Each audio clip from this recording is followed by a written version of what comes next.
as well as alkanes being something that is just that straight chain that has no double bonds, has no triple bonds, just single bonded carbons connected to each other. You can also form that in a ring structure where actually the carbons essentially come around and reconnect to each other. And this is what we would call a cycloalkane. And when it comes to naming and recognizing cycloalkanes, it's actually not too bad because they're easy to recognize. They form a ring with no double bonds. And to name them, all we do is add the prefix cyclo. So to give you an example of a cycloalkane, this is kind of what it would look like. You have your carbons all connected in a ring, hydrogens connected, filling out every other bond. You notice this is a real mess to look at because of all of the bonds, all of the hydrogens, everything being scrunched together.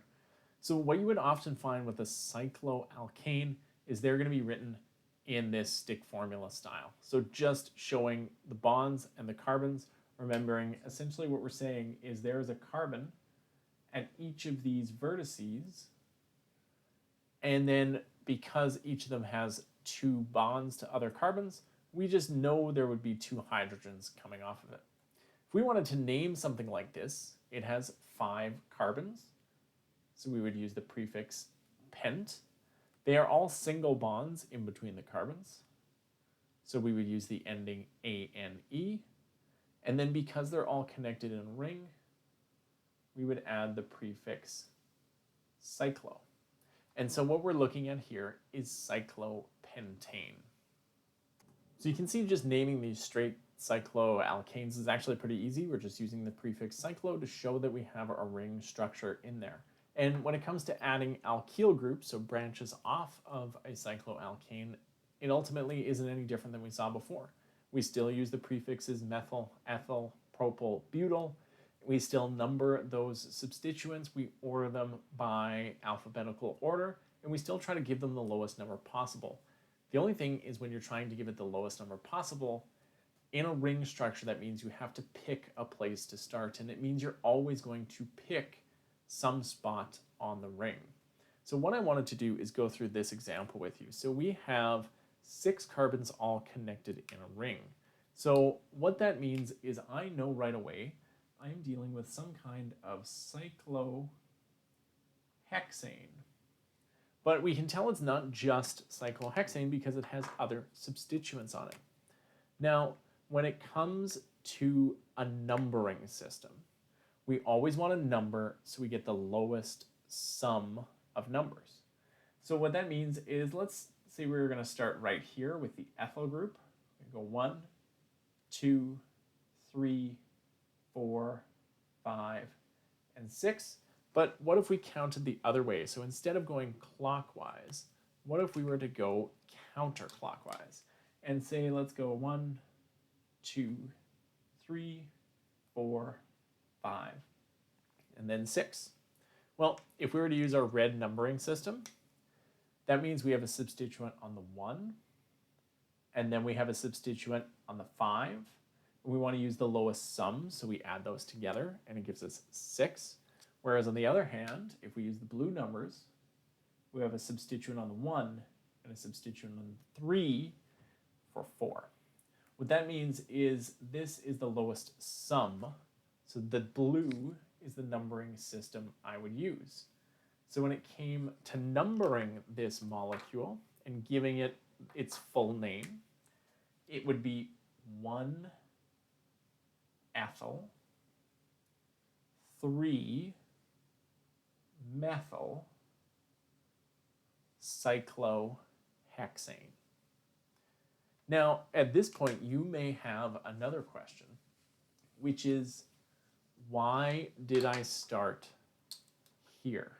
Why did this get to be number 1? Why didn't we go this way? Because we could actually keep the same set of numbers, but just starting at the methyl instead of the ethyl. So if we were to start counting from the methyl, we actually still get 1 plus 3 equals 4, just like we had with the other numbering system. But I'm still going to use the blue numbering system. So why? Well, when it comes to a situation like this, if you were to take the sum and you get two equal sums, you always make sure the alphabetically first substituent gets the lowest number. So that means ethyl, which is alphabetically before methyl, gets a number that is lower than the methyl. So I know this may seem a little bit confusing. So I actually have several examples that we're going to work through so that we can make sure this is really clear and something we can do. Okay, so we're going to start fairly simple. I know these are kind of messily drawn, but this is our first molecule that we're going to work on. And so you can see we have a 5-carbon ring, which means we're dealing with some kind of cyclopentane. Now, if we want to figure out what kind of cyclopentane, well, we have a 1-carbon branch coming off of this position, so that means it is methyl cyclopentane. And then to give it a number, we would just add the number 1. This may be a situation where you actually can get away with not using a number, because no matter where that methyl group is, it would always be considered 1 if there's only a single methyl. But this molecule here would be 1-methyl cyclopentane, or possibly just methyl cyclopentane. This molecule here, so let's make sure we know which is which, and I'll make sure this isn't connected so we don't get confused. We still have a 5-carbon ring. So we still have cyclopentane. We have this time 2 branches coming off of it, and they're both single carbon branches. So we have methyl groups, but because there are 2, we write dimethyl. Now, we also need to number them. So it actually doesn't matter where you start here, because you're going to get the same numbers, but one is going to be number 1, and the other is going to be number 2. So you're going to get 1, 2 dimethyl cyclopentane. Okay, so this time we have 2 more examples, and here we have 6 carbons in a ring. So our parent chain here is called cyclohexane. This time there are 3 1-carbon branches. So we're dealing with a trimethyl. Sorry, let me fix this so it's a little bit neater. So we have trimethyl cyclohexane. And then we need to figure out a numbering system. So we want the lowest sum of numbers, which means these 2 have to get the lowest numbers because they're so close to each other. So we're going to go 1, then 2, then 3, 4, 5, and 6. And you can check the other ways that you number this, but ultimately that is going to be the way that gives you the lowest sum, is if you do that. And you can check other ways if you'd like, but that is actually the lowest set of numbers. And so that means we have 1, 2, 4 trimethyl cyclohexane.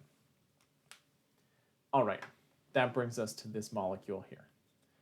So we have 5 carbons in a ring, cyclopentane. Ooh, I'm going to go out of frame if I write that. So cyclopentane.